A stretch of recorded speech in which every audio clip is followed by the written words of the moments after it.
Hello and welcome to today's webinar. Before we get started, let's review a few housekeeping items. Audio is available through your computer's mic and speakers or by telephone. Your call number and access code are in the control panel box on the right-hand side of your screen. All attendees have been muted to minimize background noise. If you have a question during the webinar, please type it into the questions box on the upper right-hand side of your screen. We will have a dedicated time to answer questions at the end of the webinar. If you are experiencing any technical difficulties, please contact us and we will try to troubleshoot the issues. And now we'll start off with two poll questions.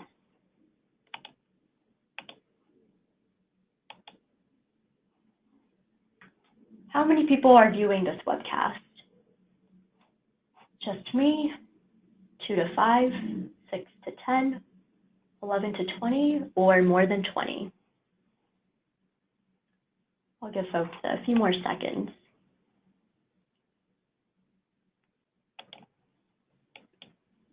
All right, looks like the majority of you are watching by yourselves. And now I'll launch the second poll question. How many years of experience do you have with green infrastructure? Under 1 year, 1 to 3, 3 to 5, or 5 or more years? I'll give you all a few more seconds.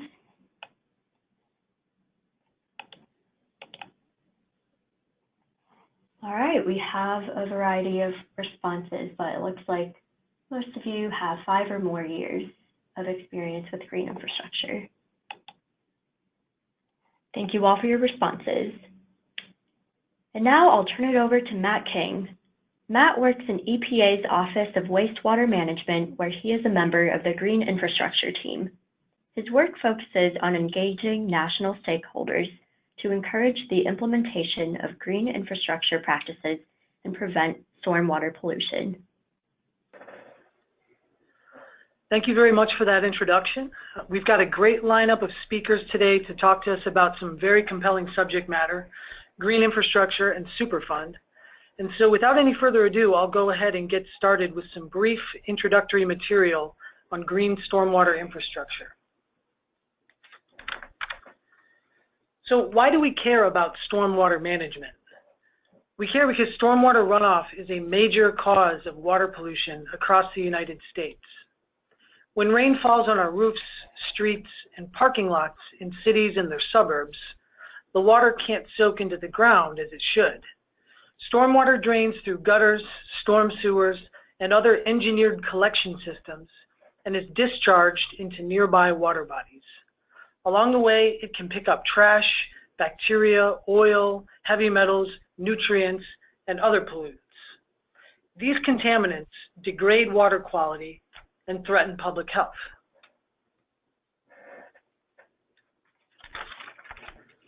The presence of nutrients and other pollutants can turn stormwater into a serious threat to public health and the environment. Using nutrients as an example, nitrogen and phosphorus in waterways can result in abnormal algal growth in water bodies. Some species of algae secrete toxins that can threaten drinking water supplies and aquatic life. As algae die and decompose, they deprive water bodies of oxygen, creating aquatic dead zones. And we see two examples of the impact that nutrient can have on water bodies in this slide. The left-hand picture features an algal bloom in Lake Erie, next to the city of Toledo, Ohio. In the background of the picture is their drinking water intake. On the right-hand side of the screen is algal bloom in the Gulf of Mexico, which, as many people know, contributes to a dead zone there, which is a serious threat to aquatic life and the local fisheries economy. This is where green infrastructure practices can play a valuable role in protecting public health and the environment. So what exactly is green infrastructure, and what's the difference between green and gray infrastructure? Gray infrastructure is designed to move stormwater away from the built environment. By contrast, green stormwater infrastructure uses plants, soils, and other media to capture, treat, and evapotranspire stormwater where it originates on the ground. By managing wet weather in this manner, green infrastructure has the potential to provide numerous environmental, social, and economic benefits. The term green infrastructure encompasses a wide variety of practices, some of which we'll see today. But those practices include downspout connection, rainwater harvesting, rain gardens, planter boxes, green roofs, and more. What's the connective thread between all these various practices? They manage water where it falls instead of conveying it somewhere else. The variety and flexibility of green infrastructure makes it a great solution potentially for stormwater management in a variety of scenarios. But Superfund sites can present unique challenges for practitioners. That's why I'm pleased to have with me today a group of speakers that can talk about the implementation of green infrastructure on contaminated sites and share some local success stories. And with that, we will introduce our first speaker. Thank you, Matt. Our next presenter is Carlos Pachon. Carlos is a Senior Environmental Protection Specialist with the EPA Superfund program. His work focuses on advancing best practices and new technologies in cleaning up contaminated sites and synthesizing overall trends in environmental challenges and solutions in the field.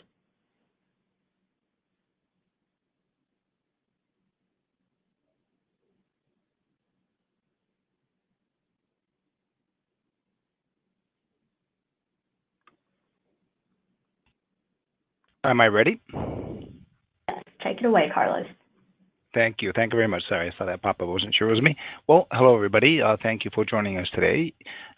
We got this call from the EPA Office of Water a few months ago asking if we'd want to collaborate on something of shared interest, and that is the application of green infrastructure in our programs in general, in our efforts to clean up contaminated sites. And I thought it was a great opportunity because there is actually a lot going on in this area.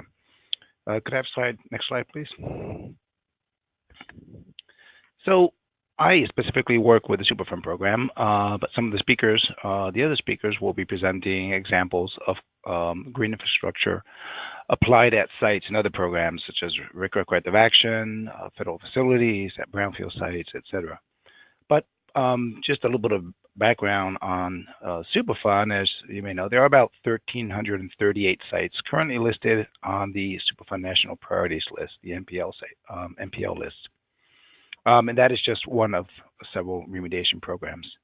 At all of these sites, we often have to undertake cleanup of contaminants in the environment. And these are short-term or long-term projects to remediate contaminated soil, sediment, groundwater, or surface water.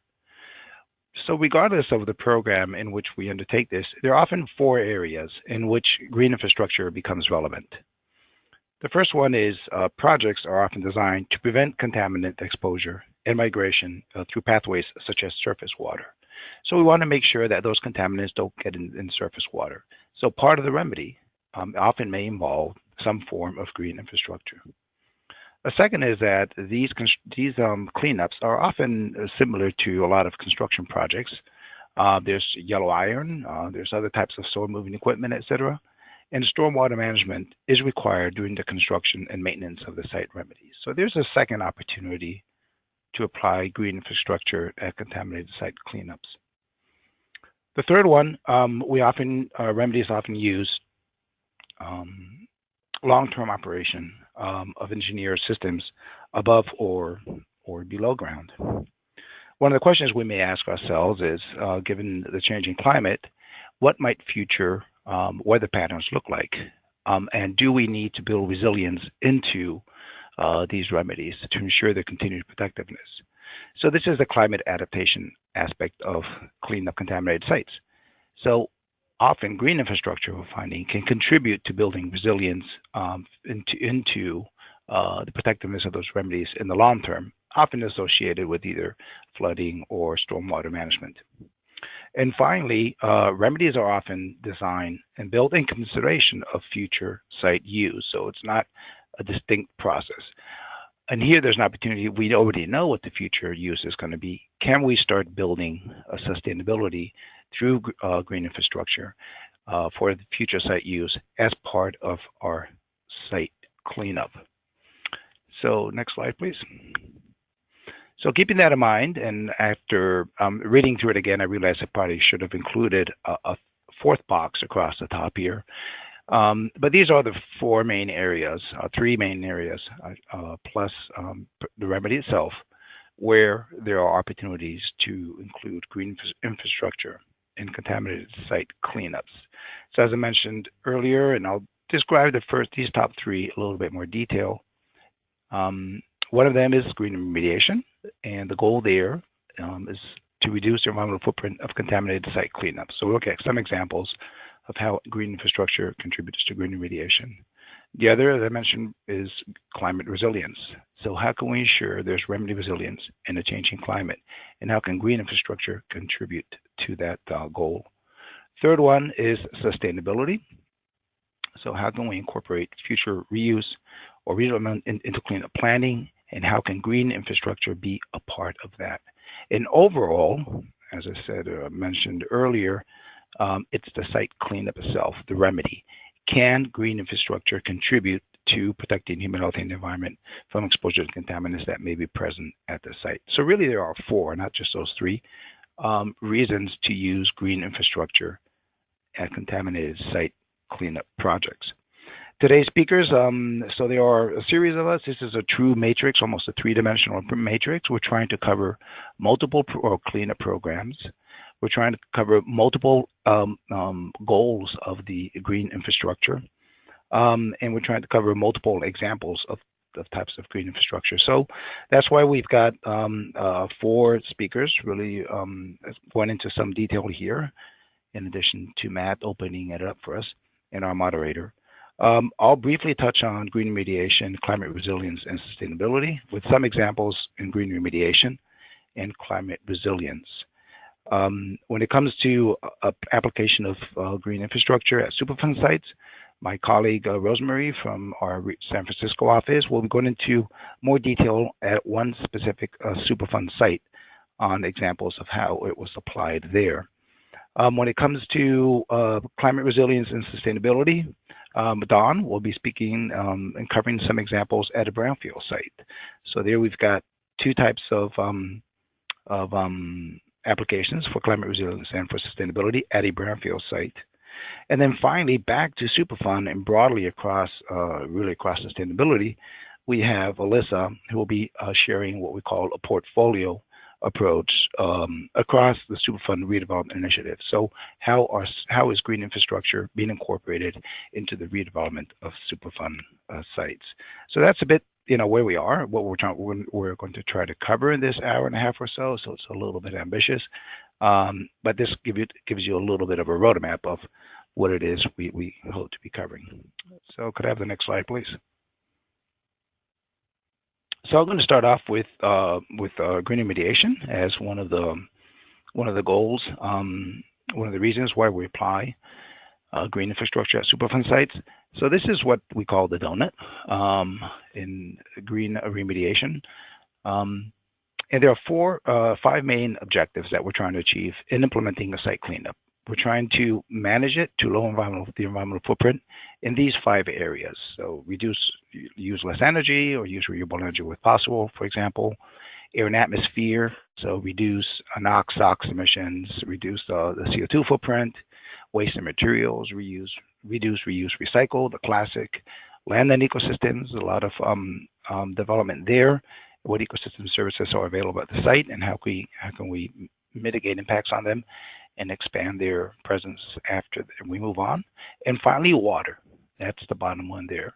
So water could be used less fresh water, reuse water generated on site, and mitigate impacts on surface water from site operations. And that's really where we see a lot of the green infrastructure, although there's a lot of blend with all those on the left, materials and waste, land and ecosystems, and water. So let's have a look at some examples of these. If I could have the next slide, please.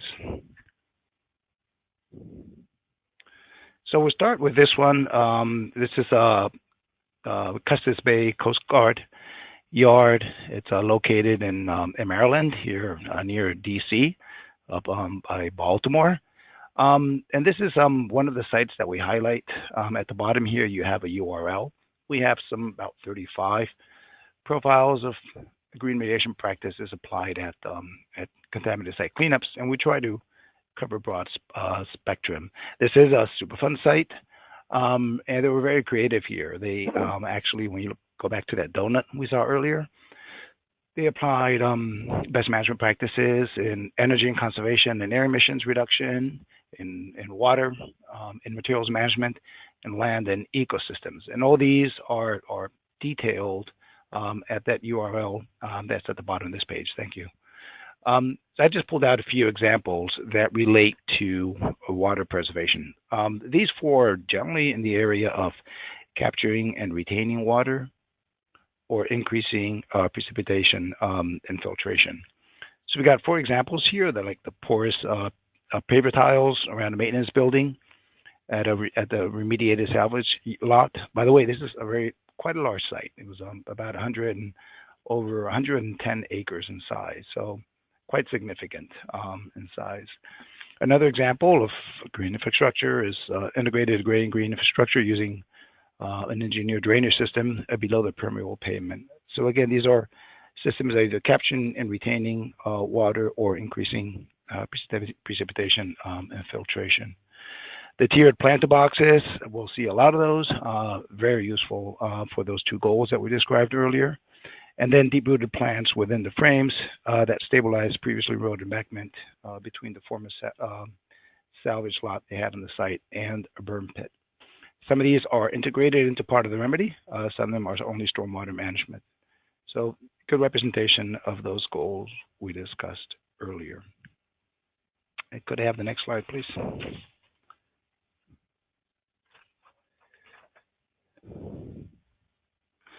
So also wanted to go here are some broader examples across the Superfund program, and I don't want to go into too much detail because we have some good in-depth site-specific examples from my colleague RoseMarie. But we have 3 examples here from across the nation. All of these are at MPO sites. So we have Apache nitrogen. That's in Arizona. That's in an arid region. So we have examples of green infrastructure for arid regions. So here the problem is not too much water for a long time and then lots of water at once, right? Classic when they get the monsoons in the Southwest. So here what they have is a recovery of rooftop rainwater, which is used in the xeriscape landscape with rockline channels that capture the stormwater for gradual infiltration and release to nearby surface water. So again, problem here is the water comes all at once. We want to slow down this runoff, and there are many options for application at the site. So again, these 3 sites we have some write-ups at the green remediation focus section on the Clune.org site I described a little bit earlier. The second example is, again, this one is related to the remedy. So in this case, we have combined gray water infrastructure in a treated water discharge area. So here, the treated water, we're using some green infrastructure to help manage its discharge.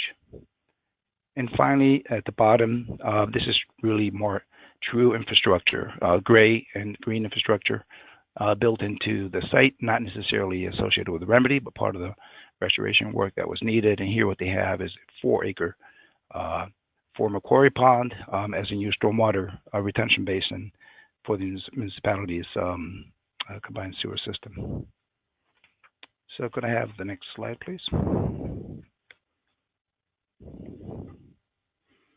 And here I have another 3 examples, and what I intended to do here is often when folks hear green remediation, a lot of the green remediation or green cleanups effort has been coming out of the Superfund program. We are a little bit more structured and centrally organized than other cleanup programs are, but I want to make sure people are aware that these concepts are being applied across cleanup programs. So the first one is a corrective action site, pharmacy in Upjohn, up in the Northeast in Connecticut. And here they have an example of a 6-acre constructed wetland for long-term stormwater management across 78 acres formerly used for manufacturing. So that is there's a really good write-up on that. We actually had that speakers from that site on a few webinars, so you can look those up and learn more about how that was done. The next one is a small brownfield site, Grove Landfill. And here they basically capture rainwater and store it for on-site tanks, up to 10,000 gallons of them for use, non-potable use, such as irrigation. And this is in the Colorado River in Texas. And finally, the last one, again, is another Superfund site. And here we have a vegetated burn along meandering basin designed to detain routine stormwater and to withstand a 100-year flood. And this is in eastern Nebraska. Okay, so could I have the next slide, please? So that was it for green remediation. The other area I thought I was going to cover briefly is the concept of climate change adaptation or climate resilience, and how these are being incorporated. So there's a basic question for any agency when it comes to contaminated cleanup sites. But broader question is, how will extreme weather likely affect the ability of your office to achieve its mission and strategic goals? Okay, so when it comes to cleaning up sites, we want to make sure that we're able to implement them at the site level. So that is a remedial project manager at a cleanup site, or whatever that person's role may be, that project manager. The question is, how is extreme weather likely to affect the protectiveness of your remedy, and what should you do about it? So with that in mind, we could go to the next slide, please. This is basically the process, and there are a series of fact sheets. If you Google Superfund climate change adaptation, you will get the fact sheets that this is extracted from. What we're looking at here is evaluating a system vulnerability. So what is a potential exposure of our system, our remedy, our site to changing weather patterns? And what is the sensitivity? So if something does happen, there is a flood, increased precipitation, frequency, intensity, or decrease, how will my remedy perform in those conditions? Given that information, we look at adaptive measures that may help mitigate those impacts. So you identify a series of options and then select them based on the increase in protectiveness that you get from them. What are those adaptation measures? So that's what we were talking about earlier. That is often some form of green infrastructure. So you may build those into a future remedy, or if you're periodically revisiting an existing remedy, you might have to look at new information on future weather patterns and see if you have to build any adaptation into your remedy. And often that adaptation takes the form of green infrastructure. So could I have the next slide, please?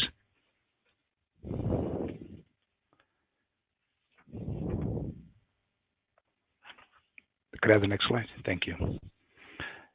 So we brought in three examples of climate adaptation measures. At the bottom there is that URL I mentioned earlier. You can go there for some write-ups we have on these. We've also had a series of webinars on examples of climate adaptation measures built into sites. There are, of course, adaptation measures that are not related to green infrastructure. There are a whole series of them, but we brought up three examples here. First one on the left is one example of traditional green infrastructure functions that have additional value in building in climate resilience. So they might add capacity to limit stormwater surging onto the site, which could impair remedy operations or even impact remedy protectiveness. If, for example, you have some containment system on the site and there's an increased risk of erosion and mobilization of the contaminants.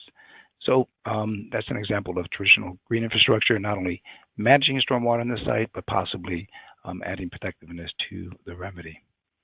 The second one is that resilience can be built in by installing drought-resistant grasses. So we've seen some examples of this. For example, Rocky Mountain Arsenal, a very large Superfund site in the Front Range in Colorado, where there's a lot of vegetative gaps.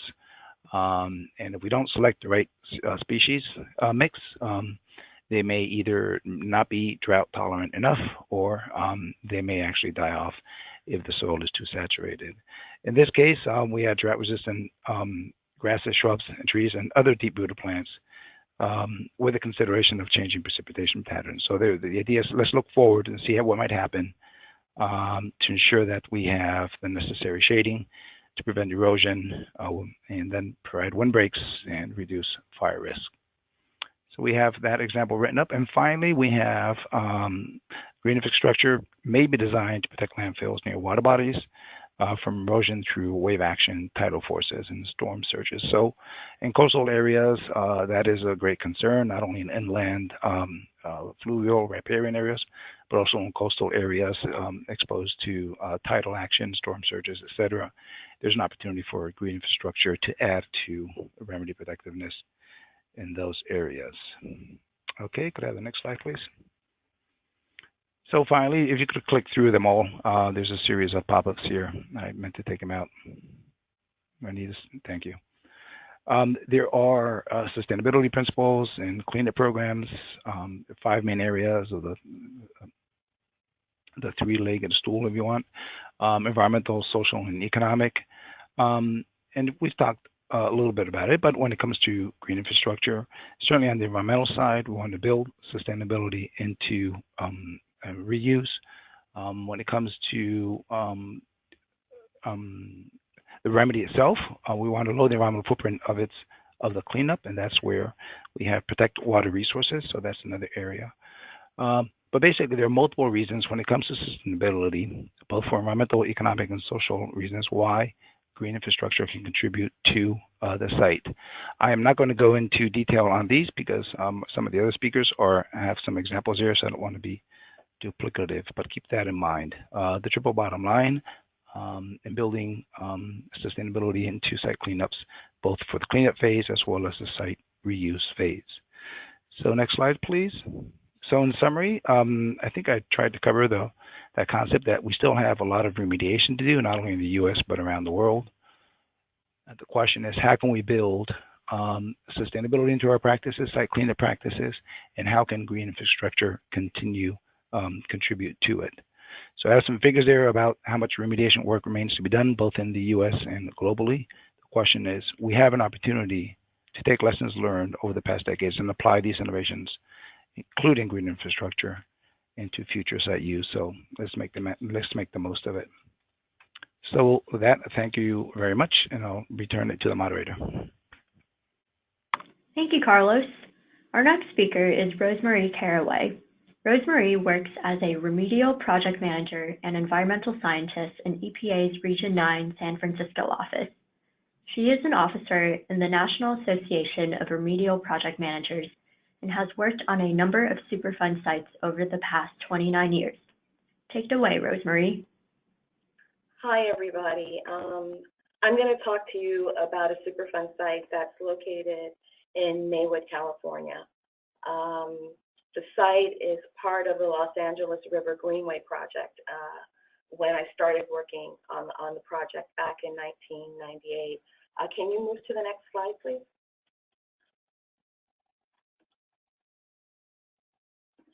So Pachon is located in Maywood. It's a 1.4-acre site that's along the Los Angeles River.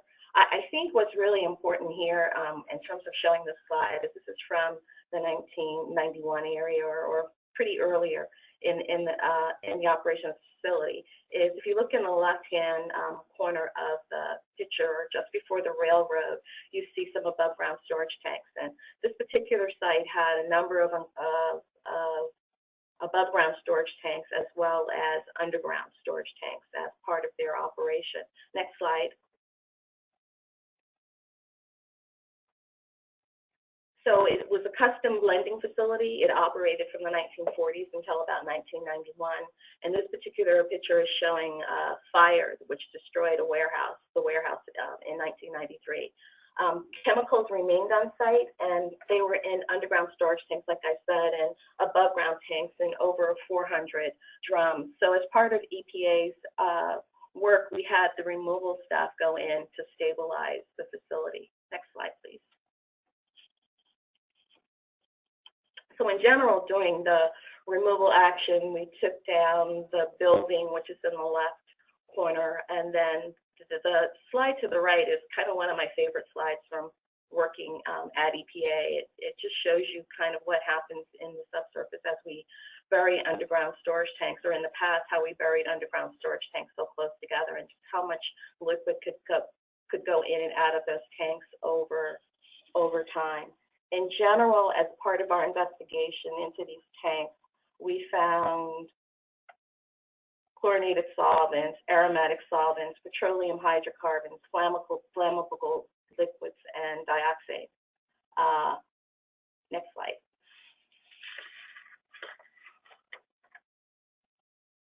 Now, as part of doing a remedial investigation at Pachon, this is what we call our conceptual site model, and it's something that we typically show. I've been working on this site, like I said, since 1998, and this is something that we develop for the community. And in general, it's to show how deep the contamination has gone at a particular site. So if you're looking at our groundwater plumes there, we had contamination in both the A, B level, and then we also saw slight contamination in C and D levels as we were working on the site over time.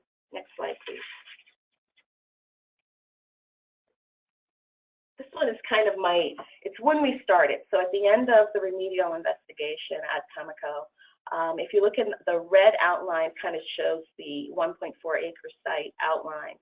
Slauson Avenue is kind of to the north.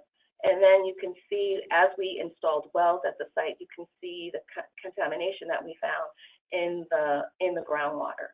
The other thing that, if you want to keep in mind, is the top left-hand corner where we see Slauson Avenue. Just remember, if you can, as I talk more, just remember Slauson Avenue, because I'm going to show you over time how things sometimes change on us as we do our work. But in general, at Pachon, we saw contamination in the subsurface. The highest hit we had was TCE at around 19,000 ppb when we first started, before we started cleaning up the site. So if you can move to the next slide. I put this picture in because I'm going to talk to you more about how we built Maywood Riverfront Park. So when we started, if you look at Alamo, you look at Slauson, and you look at 59th Place, they were all separate industrial lands associated or next to Pachon. And everything that you see in the bottom of the picture is residential properties. So we're in an environmental justice community with residential properties that are either single-family homes, and in some instances you have single-family homes nested next to apartment complexes. And so when we started work in 2005, and I'll talk to you a little bit more about that, but in general, we ended up with a park. When we started the RI investigation, we knew that our end use, or Maywood, wanted the end use to be a park. So next slide. So construction on the remedy began in 2005, and basically it was vapor and groundwater well installation, and then the conveyance piping to a treatment plant that we also built and constructed. By the summer of 2006, we constructed the treatment plant and installed ERH electrodes and wells. One of the things that happened at Pachon was we started early. So at the time that we started the construction, green infiltration and discussion of green was kind of in its infancy for Superfund. Electrical resistive heating was a remedy that was out there, but not too many companies or not too many organizations were utilizing it as a choice for remedy.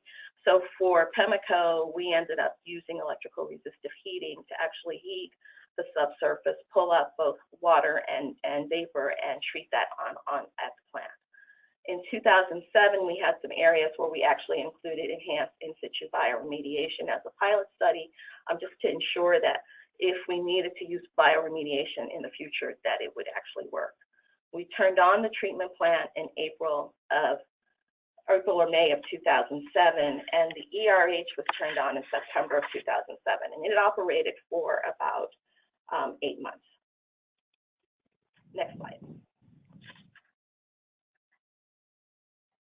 And this is an example of the treatment plant. The treatment plant wasn't there when we started, so we built the treatment plant from scratch, and then installed that, and then put all the equipment inside the plant. Next slide.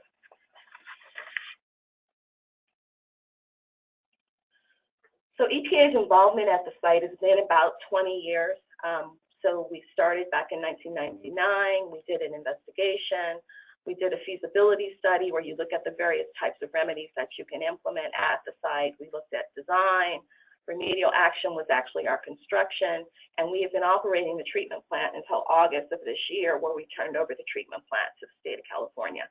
Under Superfund law, the treatment plants, if you're operating groundwater treatment system, EPA operates it for somewhere around 10 years, and then we turn it over to the state of California in this instance. And they will operate the treatment plant until the site reaches cleanup goals, which were established in the record of decision. Next slide. Now, remember I told you to look at, try to remember north of Slauson. I'll show you another example of that. Sometime around 2013 or so, based on some wells that we were sampling over time, we started seeing that there was an off-site contamination that could be coming from the north and approaching Pachon. And September 2015, we started our second 5-year review. After you install a remedy, we review the remedy every five years. So as a result of this off-site contamination, we started looking at trying to figure out where it was coming from. Next slide.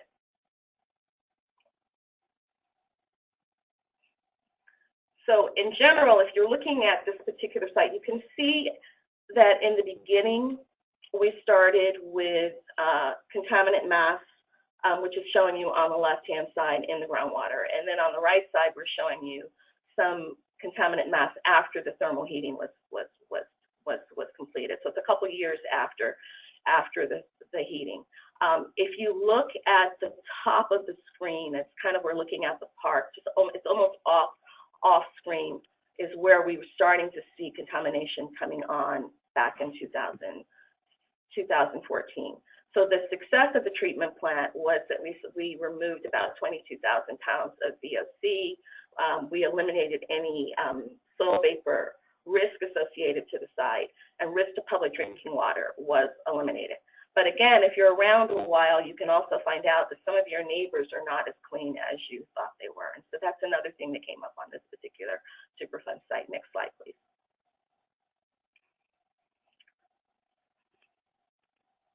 So in 2017, we started installing new wells.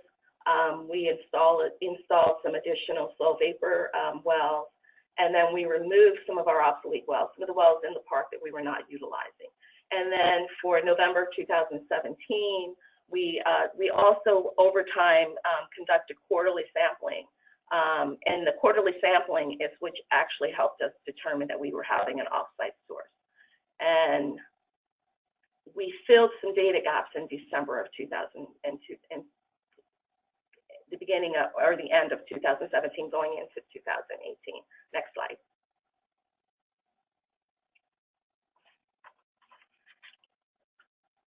So this is our up gradient, down gradient. So if you look at Slauson Avenue, it's kind of a cutoff between the yellow and the green.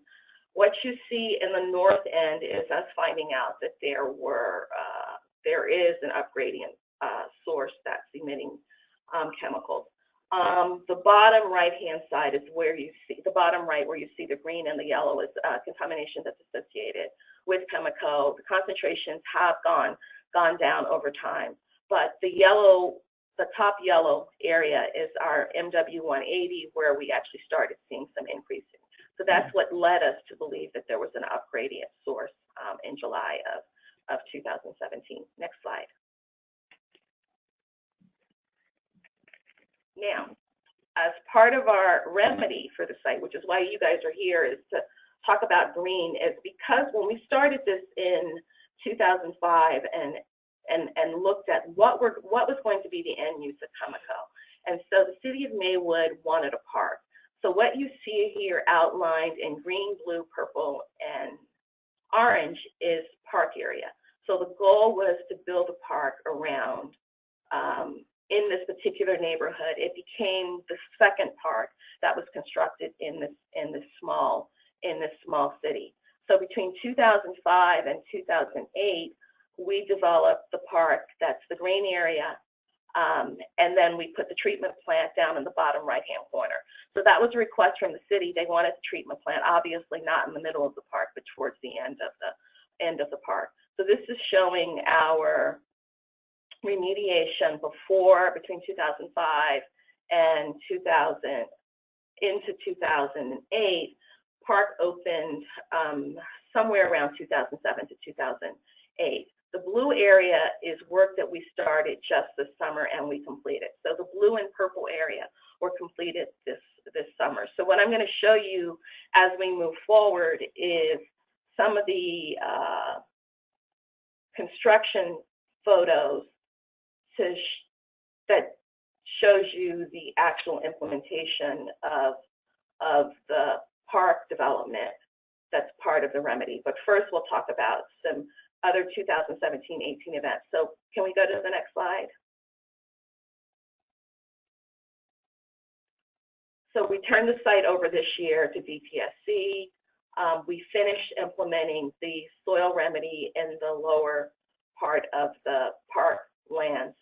We continued operations of soil vapor and groundwater treatment systems and regular sampling as part of our activities, and continued quarterly and semi-annual groundwater. So those activities will now move to the state of California. Next slide.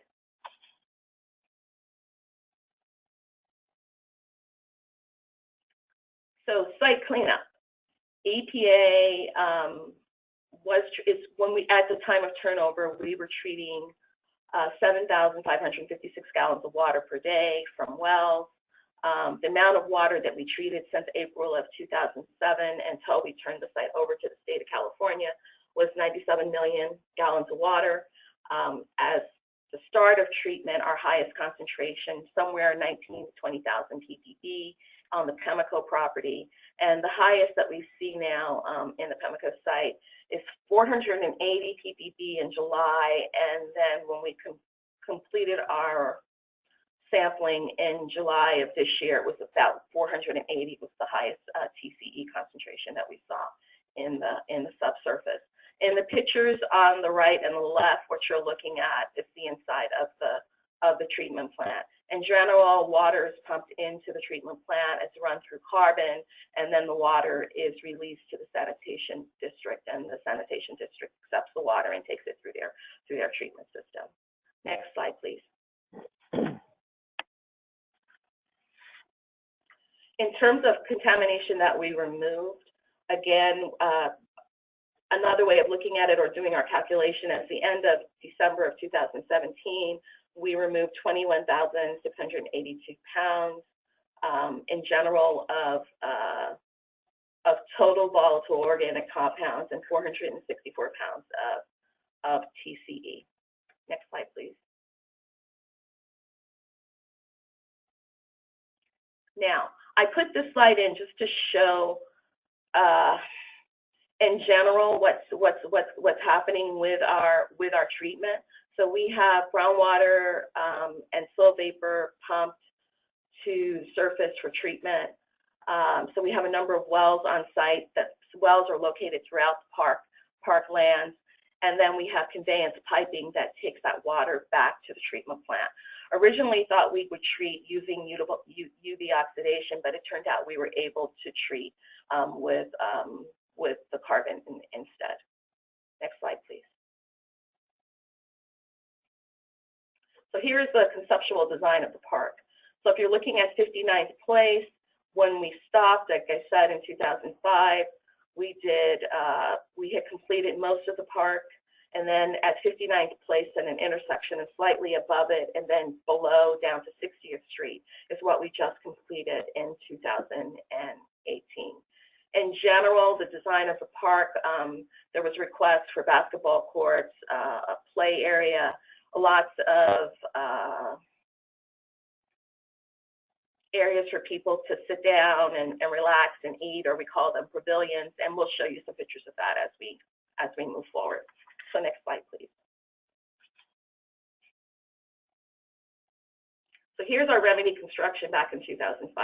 So what you see the guys doing on the left is putting in the piping that's going to the treatment plant. The treatment plant's not built in that corner, but you can see the building that's across the street from the treatment plant. So we're headed towards the treatment plant. We also were required to put in a 1-foot liner or 1-foot layer fill material on top of the liner. And so what you see here is folks grading the property to the proper depth. Next slide, please.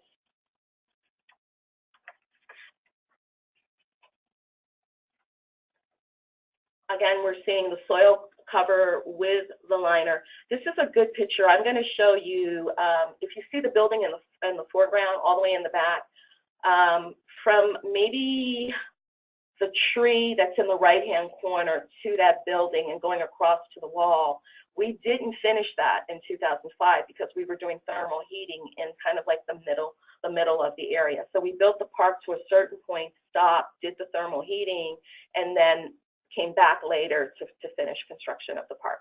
So next slide, please. So here's our treatment plant. Again, one of the things that was kind of a little bit new because we were starting out was trying to do solar panels. So when we built the treatment plant back in 2006, solar energy or the utilization of solar was still, again, kind of in the beginning part of the stages. We were able to put some solar panels on the roof of the building. We weren't able to utilize solar the way you see in some of the other projects as the remedy matured, but this is us starting in the beginning. So in general, we produced about 5,600 kilowatt hours per year. At the time of turnover, we did 56,485 kilowatts while under EPA management. Remember, there were times when the treatment plant or the system was off and we weren't utilizing energy. But anyway, that's how much we generated using solar energy over the time that EPA was operating the treatment plant. Next slide, please.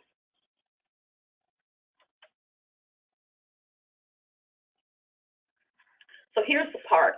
The thing that's really good about this particular site, again, is environmental justice neighborhood, only one park in the city before this one was constructed. So there was a need, a strong need for park space, which is why it was suggested that park space be built in this particular area. So here you're seeing back in 2005, 2006, the building of the playgrounds for the kids. And so it offers both playground equipment, handball courts, basketball courts, and it connects to the LA Riverfront bike path. And that gate you see on the right is the entrance to the park from the gateway, if you will, or the LA River space. Next slide, please. Again, more playgrounds that were built at the facility.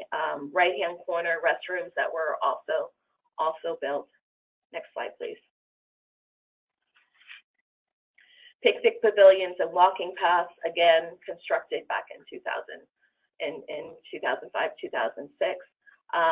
It turns out that the picnic space for sitting also has grill space. The neighbors actually enjoy utilizing that. There's walkways through the park. They didn't construct soccer fields, but it turned out that grassy areas became utilized for soccer fields over time. Next slide, please.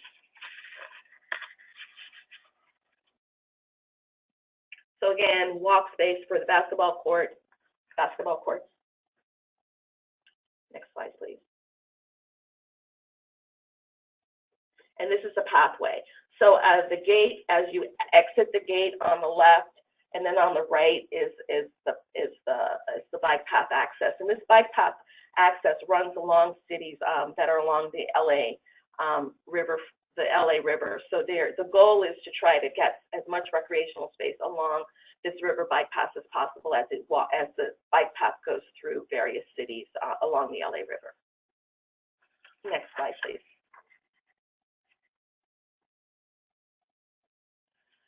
In general, we have stormwater retention basins as part of this space, and so you can see that in the middle of the slide, slightly to the right. So our green infrastructure is kind of integrated seamlessly within the system. It's to prevent erosion, reduce the need for additional gray infrastructure, if you will. And this image is from 2006. Next slide, please.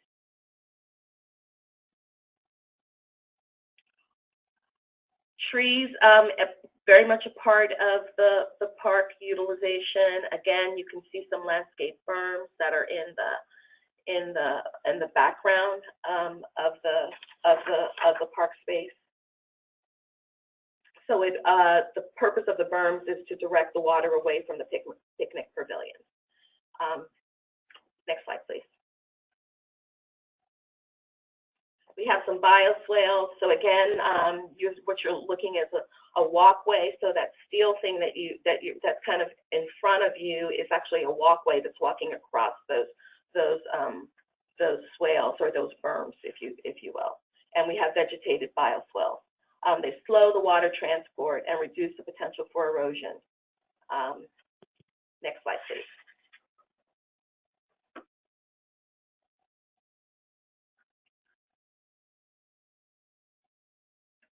So this is work we started in 2018. So if you look in the background, you can see to the left the residential neighborhood, and all those trees that you see in the background is part of the park that was constructed in 2006.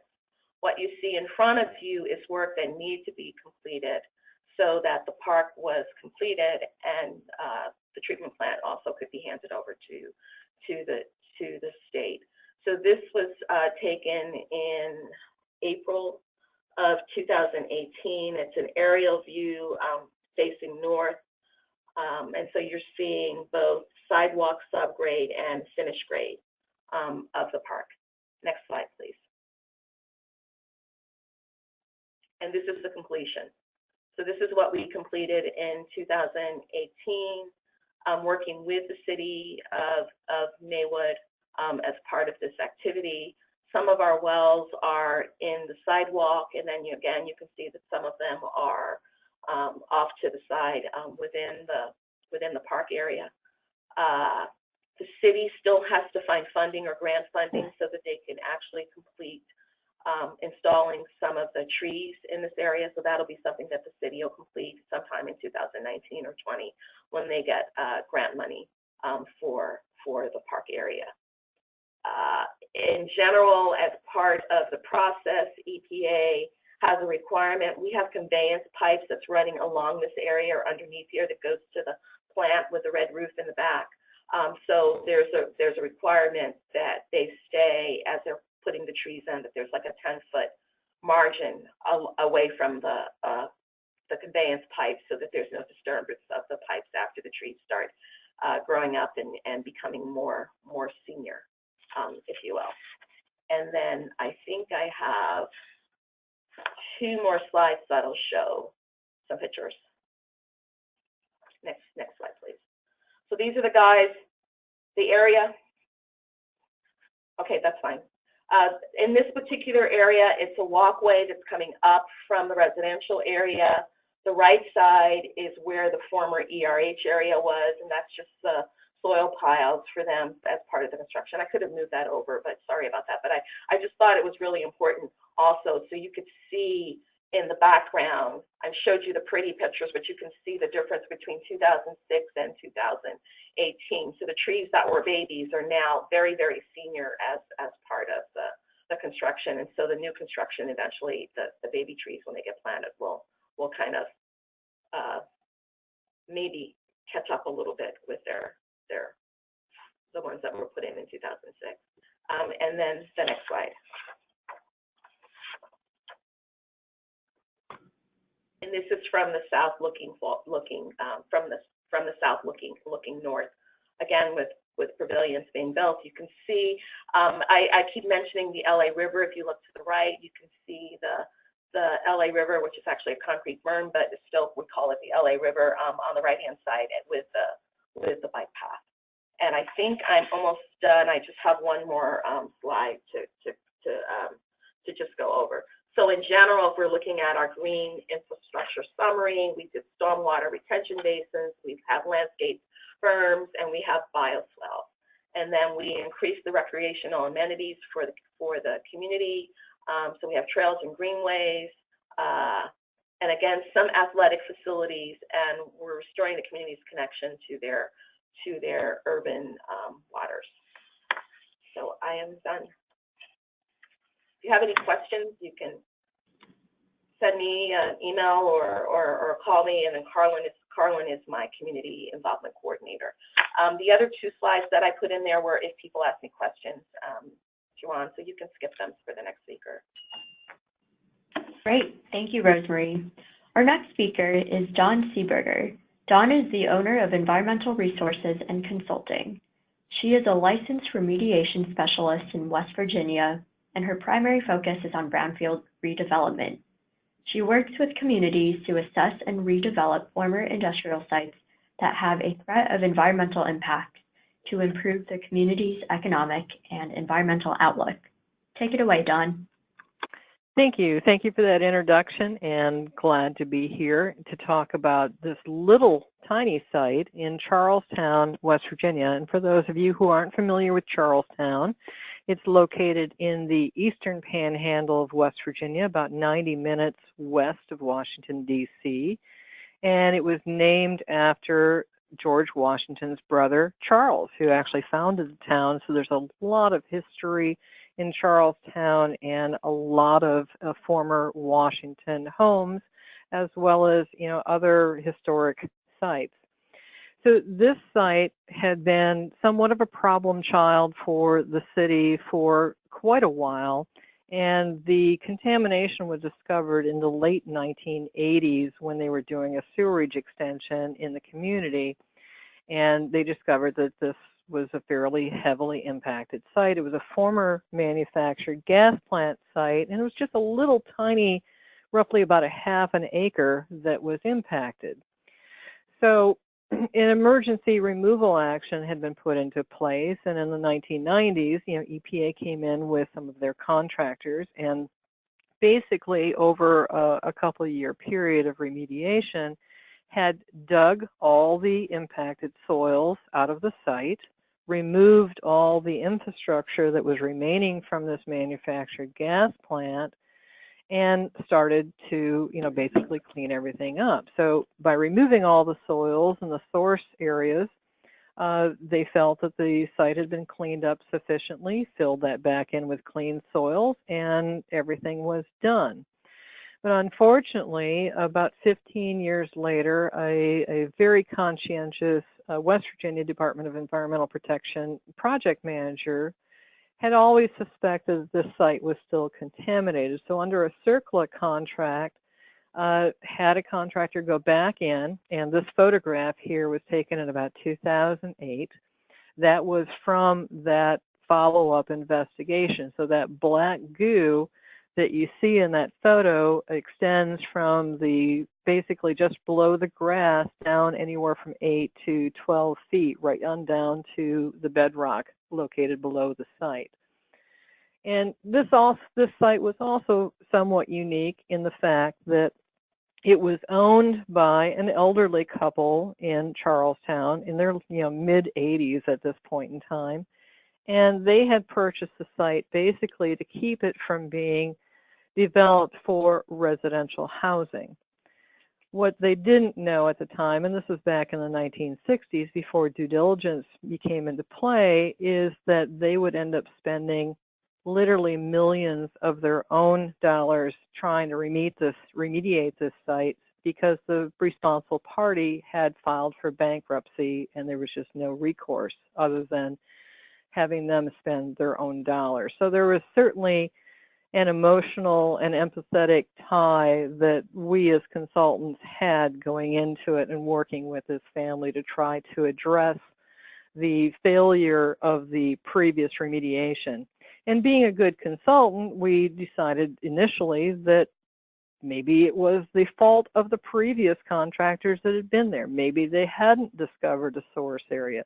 maybe there was other things going on that we just couldn't determine. So after investigating the site and really, looking very hard, we finally determined that it appeared that the contamination, all this black goo, which had high levels of PAHs and benzene and naphthalene, was basically going down into the bedrock beneath the site. And the city of Charlestown and this entire eastern panhandle region is underlaid by karst. So we've got a lot of limestone caverns, a lot of cavities below the site. And the site also sits adjacent to a stream. So it was determined that because of the periodic flooding that was happening, with this site and adjacent to it, that it was really causing the contaminants that were stored in that bedrock in these cavities to start upwelling and coming back up and resaturating the soils that have been put back in there after the original dig and haul. So let's go to the next slide.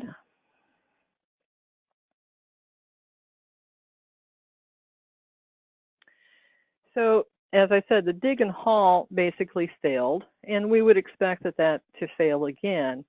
We looked at a number of different remediation options, including, roasting the soils thermally to see if we could get rid of contaminants. But in our understanding that maybe these contaminants are really in the bedrock, we determined that was not going to work either. So it really came down to putting a cap onto the site that would really hold everything in place and address that issue of having the contaminants coming out of the bedrock and contaminating any type of clean materials that we would put in there.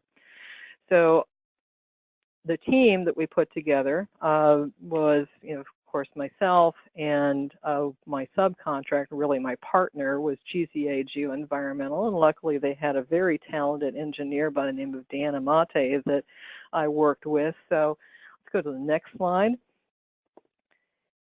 So we put our heads together and, with one of our urban planning partners, we designed, basically a vision for the future of this site, which included not only the geosynthetic cap that would, contain the contaminants, but what we would develop this park space into, in the future. So that included, basketball courts, an ice rink, viewing platforms for people who want to watch their kids playing sports or sit and just watch the stream roll by, which is adjacent to the site there on your right.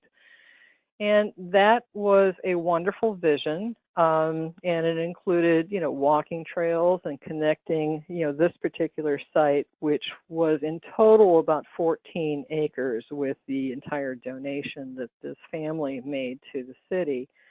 But that would connect into a larger park system that covered basically 10 linear miles and included all sorts of walking trails to really bring nature back into the small city and allow them to enjoy this park space.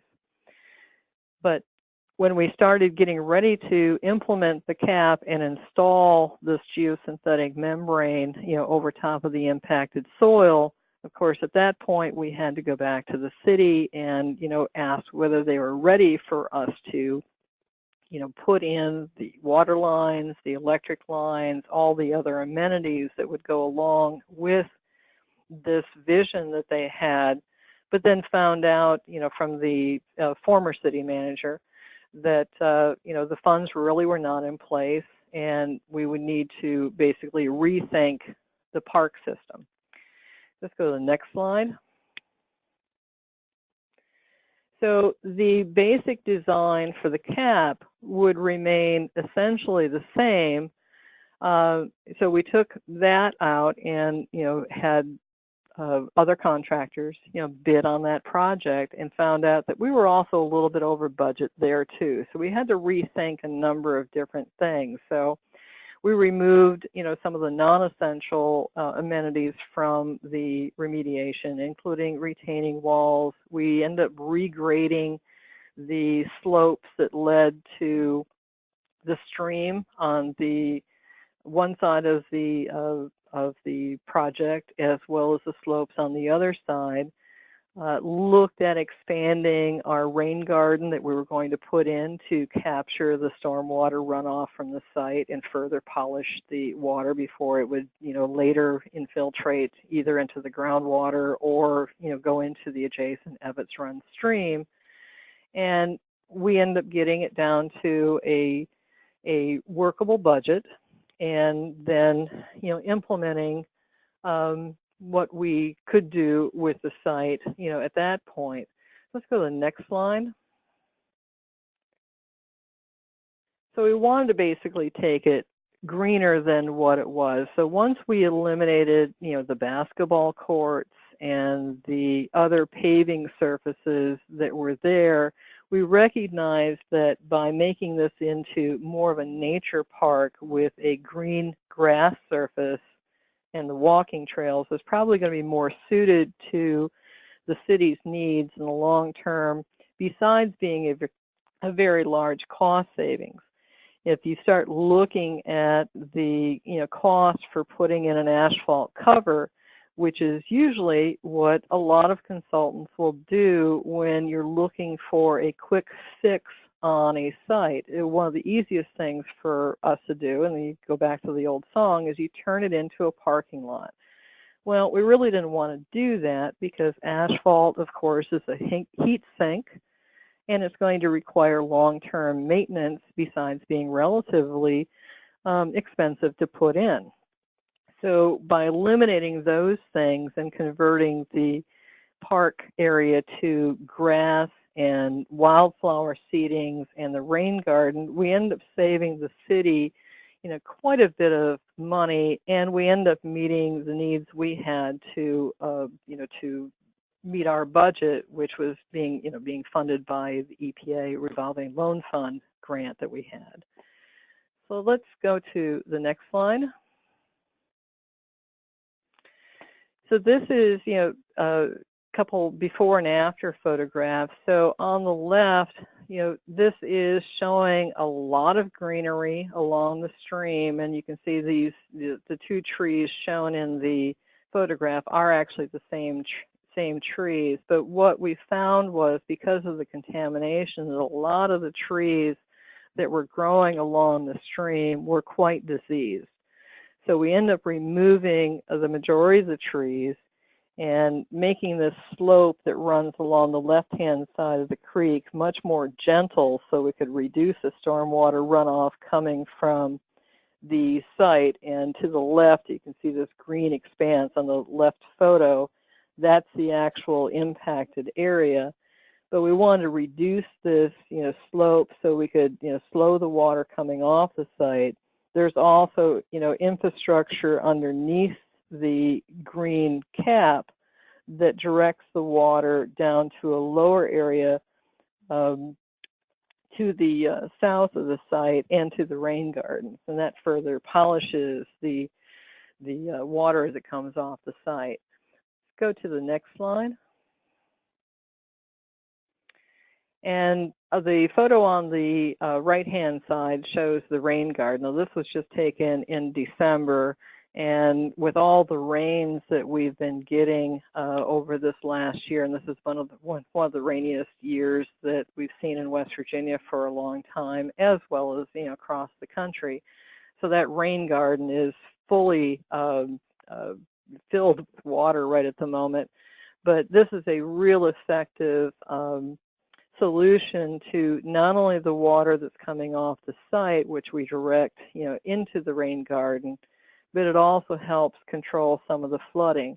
And this Ebbets Run Creek that runs alongside the site, which I didn't mention, actually empties then into the Shenandoah River, which then ultimately, discharges into Chesapeake Bay. So there's a real need for the water coming off of, sites like this and other industrial sites in the area to really be addressed before it starts getting to the point where it's impacting other lakes and streams.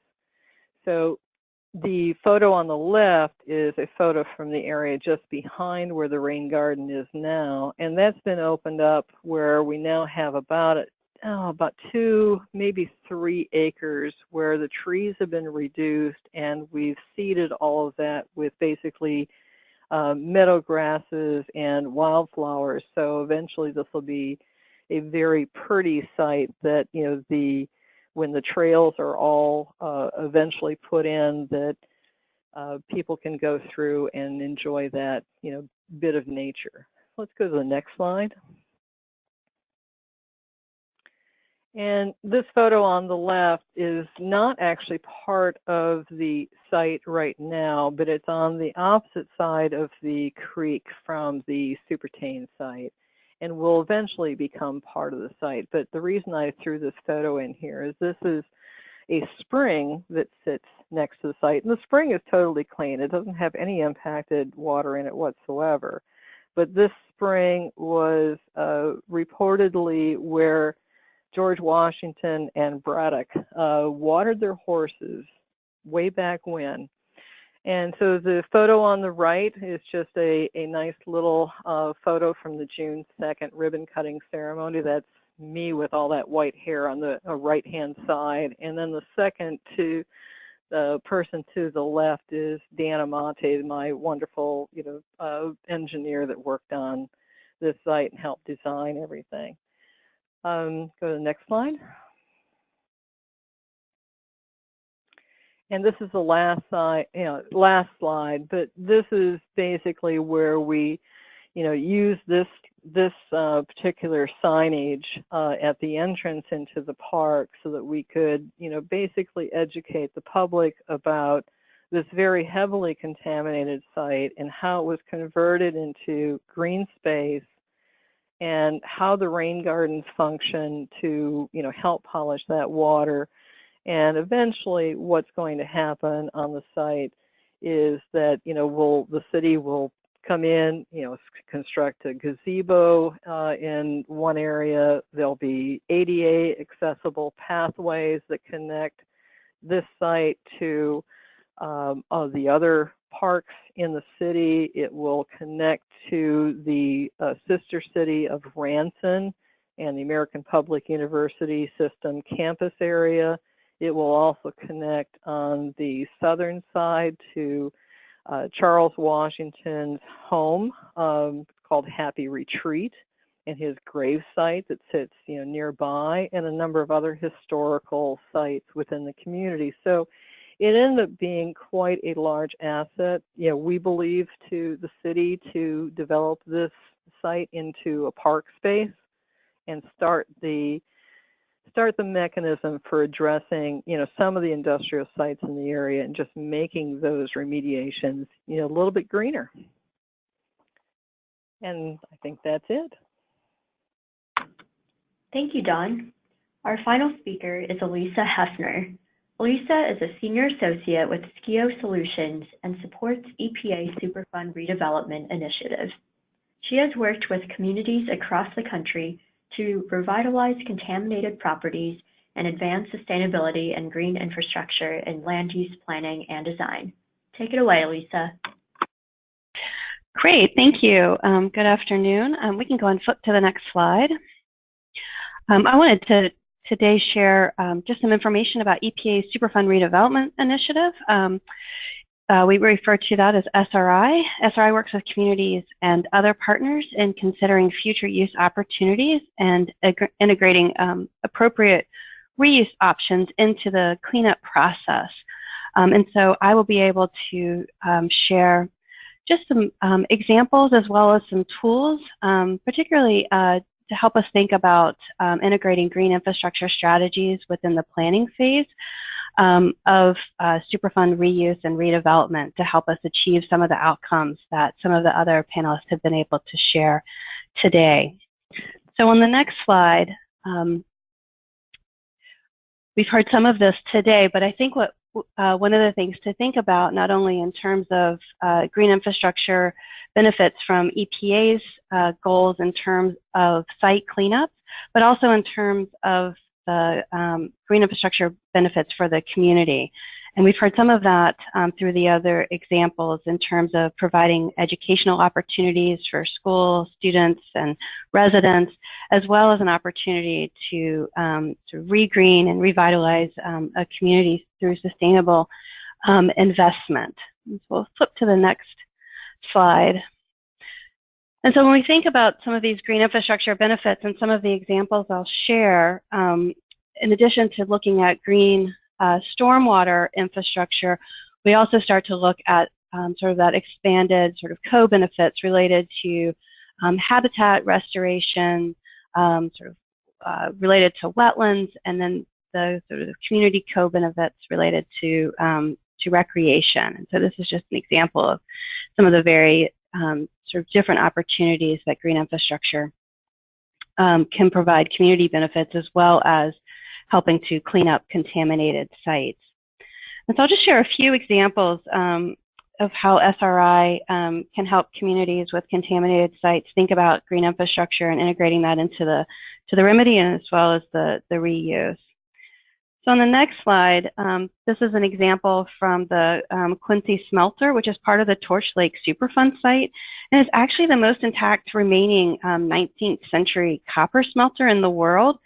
And so very early on, thinking about the site's historical and cultural value and the proximity of the site to a major waterway, it provided opportunities for the agency, for EPA, to consider native vegetation as part of the cleanup for the contaminated soils, as well as shoreline stabilization, and then from the community's perspective, looking at recreational reuse. So the site will now be a future home for a national park visitor center, so there's an opportunity to collaborate with the National Park Service on this, and will offer opportunities to not only learn about the historic industrial technologies and those environmental impacts of mining, but also be a restored asset for the community, and provide a connection to the waterfront. On the next slide, we're looking at an example from Freeport, Illinois. This is a community that has suffered from chronic flooding, being built in the floodplain of the Pachon River. And so here, EPA, in working through Superfund, with the Superfund site here, and then there's also brownfield sites in this community, help the community look at green stormwater infrastructure strategies on vacant properties to address this chronic flooding that really overwhelmed the gray infrastructure. And so through this process, we're able to identify strategies for these vacant lots that could hold and store stormwater and alleviate that flooding in a more cost-effective way than major gray infrastructure upgrades. On the next slide, looking at, this is the Atlantic Wood Industry site in Portsmouth, Virginia, and this is an example of how SRI's reuse planning can assist communities re-envision the future use of contaminated properties. And so as a result of the planning effort here that was integrated into the remedial process, the future use plan includes strategies that looked at integrating sort of green, complete streets, so not only looking at stormwater along streets, but also pedestrian and cyclist safety opportunities. It also looked at ways to promote recreational creek access as part of EPA's initiative to restore connections to urban waters. And the cleanup approach for the site also, given that it's located on the Elizabeth River, which is connected to the Chesapeake Bay, had to look at the long-term resiliency of the remedial features to address contaminated soils and contaminated sediment in the river that were dredged and then contained on land. So here, looking at containment areas that could withstand flooding or inundation from severe storm events, and how those features related and connected to recreational reuse and access to that waterway. The last example that I'll just highlight here is looking at habitat restoration and recreation at the Palmerton Zinc Superfund site. So the pictures on the right show before and after. Contamination in this from this site led to sort of barren mountainside there and contaminated stormwater that ran off the hillsides there. And so this was the cleanup provided an opportunity to restore the vegetation on these hillsides and address the contaminated stormwater using natural drainage opportunities through natural vegetation and using native plants, and then also to address the community's goals of being able to use this as a recreational opportunity. And so what was once a sort of barren landscape has now been transformed. There's a nature center located here that provides educational programs for a wide range of age groups and trails and hiking. So those are just a brief examples of how sort of EPA's programs through cleanup and the Superfund redevelopment initiative can help communities think about how to integrate green infrastructure strategies as they're looking at evaluating cleanup options and looking to return these contaminated sites into productive use. On the next slide, this shows the SRI's sort of typical reuse planning process and just a few examples of how green infrastructure strategies could be incorporated sort of throughout. So, you know, for example, early on in gathering communities' goals, this is a great opportunity to identify particular stormwater management or watershed restoration goals, as well as reach out and work with local government agency or nonprofit stakeholders who have expertise. And then moving through looking at determining sort of site suitability. This is another example of being able to identify those sort of natural assets and features that may be integrated into the future use of the site. And then also look at identifying those long-term remedial components and institutional controls, which are basically opportunities to ensure that remedy is protective in the long term, and what might be suitable green infrastructure elements to include on site. And then looking at evaluating land use context, this is another example of looking at if there are other sort of recreational amenities that may be missing, and whether green infrastructure approach might fit into a larger sustainability approach for economic development within the community.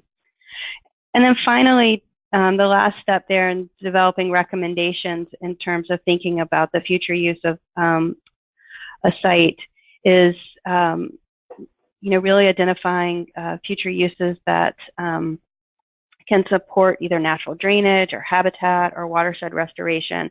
And sometimes as a result, these recommendations can even be programmatic in terms of identifying sort of principles or strategies related to implementing green infrastructure as part of the plan. The last slide here, or the next slide, we want to make sure that participants on today's webinar have access to some of the tools and resources that are available to folks around thinking about the redevelopment of Superfund sites, and particularly how to integrate green infrastructure. So on the website, listed there on the screen, there are case studies and other tools for thinking about how to integrate green infrastructure. And on the next slide, there are Superfund Redevelopment Initiative coordinators in each of the EPA regions. The country is divided into 10 geographic regions. And so within each region, there is an SRI coordinator that we would encourage you to reach out to if you have questions or have a Superfund site that you are thinking about how to return to a productive use. And this contact list is also available on the EPA SRI website. And then finally, trying to make sure we wrap up here so we might be able to get a question in or two.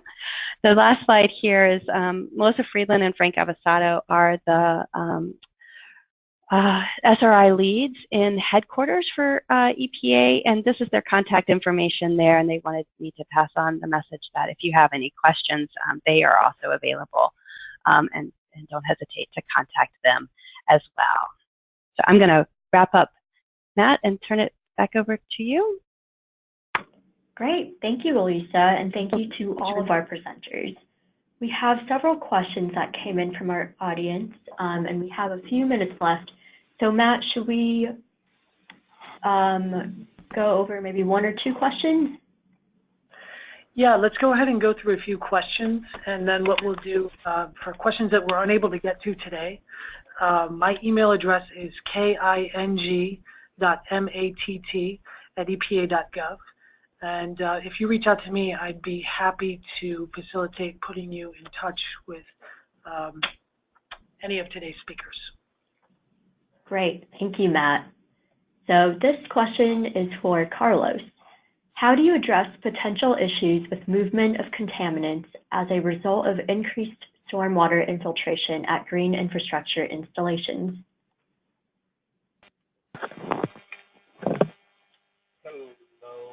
Oh, hello. Sorry, I was had my headset on.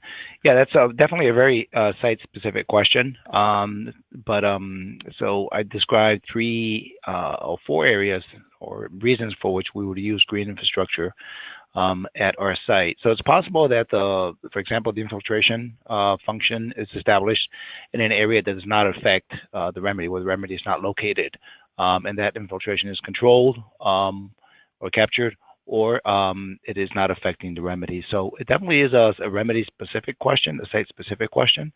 And again, it'll depend on the reason we're doing it. We're installing that infiltration system. So I appreciate the question. It is something that would have to be addressed, depending on whether that green infrastructure is part of the remedy itself, it's part of stormwater management on the site, it's part of construction, or it's part of reuse or adding resilience into the site. So it's definitely a longer conversation, but I think it depends. It's very site specific, so we'd have to see under what conditions it's being used. Thank you. Thanks, Carlos. This next question is for RoseMarie. Does the green infrastructure on the Maywood site only treat stormwater generated on site, or some of the surrounding area as well? All of the water, we're pumping out contaminated groundwater and sending it for treatment into the treatment plant, and it's coming from the Pachon site or wells that are surrounding the site. The other water, if you will, is normal rainwater that's falling on the site, and it's naturally percolating within the subsurface. And just as a reminder, before the site was constructed, any contaminated soils on some of the other properties was removed already before we started building, because there's also some questions on some of the buildings. So the buildings were not put on properties that were contaminated. Thanks, RoseMarie. And this next question is for Dawn. Was there any concern for infiltration of stormwater in consideration of past contamination of the site and remobilizing contaminants?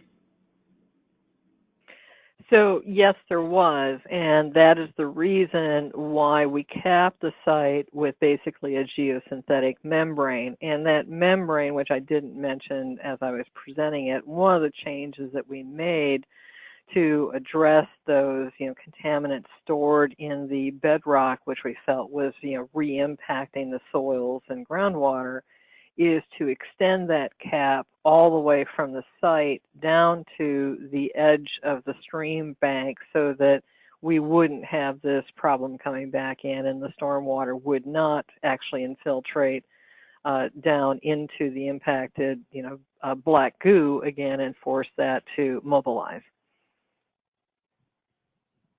Thank you, Dawn. This next question is more of a general one.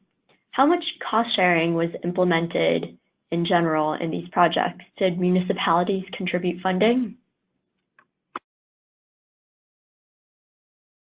I can answer on PEMICO. PEMICO had a number of state agencies that and park development kind of agencies that assisted the city with the building of the park. EPA paid for all Superfund related costs. Our capital cost for the treatment system was right around $9 million.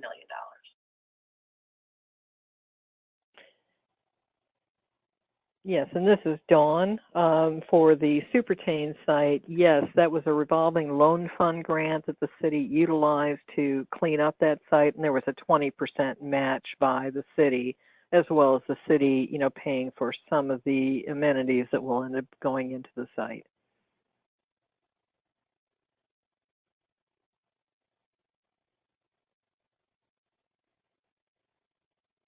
Great. Would anyone else, any of the other speakers, like to pitch in, or we can move on to the next question?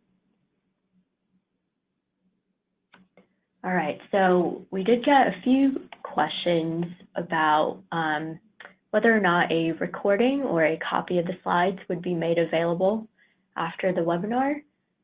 So Matt, would you like to answer that? Yeah. We are recording our webinar today, and we will be posting that recording to EPA's Green Infrastructure Program website in about 2 weeks. You'll be able to access it at that time at www.epa.gov/green infrastructure. I want to add further that if you'd like a copy of any of the slides that you saw today, feel free to email me at king.matt@epa.gov, and I'd be happy to send you a PDF copy. Great, thanks, Matt. Do you think we have time for another question, or would you like to make your closing remarks? Yeah, I think we'll go ahead with our closing remarks. I'm sorry that we didn't have time to answer more questions. But at the same time, I'm really happy that we're able to put together such a diverse, strong team of presenters that put together some really informative, thorough presentations. So I want to thank our presenters, Carlos, RoseMarie, Dawn, and Elisa, for sharing their perspective and their expertise, and for helping us learn how the stormwater management world intersects with other environmental programs.